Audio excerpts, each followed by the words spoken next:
ये है कि आज जैसे आप जानते हैं कि ईरान की और फ्रांस, ब्रिटेन और जर्मनी के साथ बातचीत हो रही है। तो मुझे लगता है कि पहली बार डोनाल्ड ट्रंप उन सब कारण वो जो उन्होंने बोले वो सारे वैलिड हैं।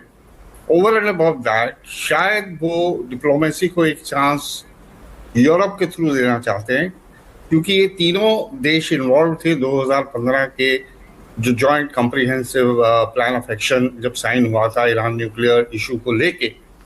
तो हो सकता है वो सोच रहे हैं कि चलिए ये तो उन्हें मालूम है कि अगर एक डायरेक्टली कूदेंगे तो उसके बहुत सारे कॉन्सिक्वेंसेज होंगे, डोमेस्टिक भी होंगे, रीजनल भी होंगे, इंटरनेशनल भी होंगे। और अगर इस रूट को थोड़ा एक बार आजमा के देख लिया जाए, शायद जो तो ईरान के लिए तो सर ये बड़ी मॉरल विक्ट्री टाइप हो जाएगा ना ये तो।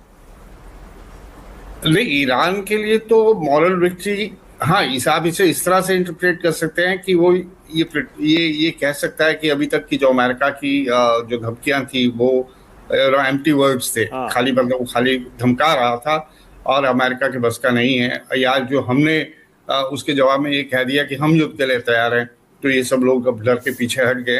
देखिए, साइको वार, इन्फो वार, उसको एक साइड पर रख दीजिए। देखिए हकीकत धरातल क्या, धरातल ये कि ईरान भी in the heart of heart ये जानता है कि कम से कम उसका न्यूक्लियर प्रोग्राम जो है, सिविलियन न्यूक्लियर प्रोग्राम, वो तो चलता ही रहना चाहिए। और उसकी आड़ में अगर वो कुछ करता है तो वह एक अलग बात हो जाती है।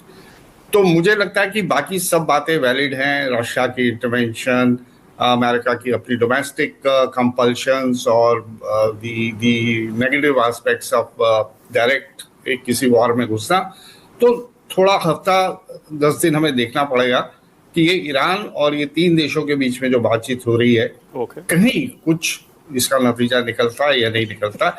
अमेरिका ने अलग से 60 दिन चला के देख लिया अपनी डिप्लोमेसी और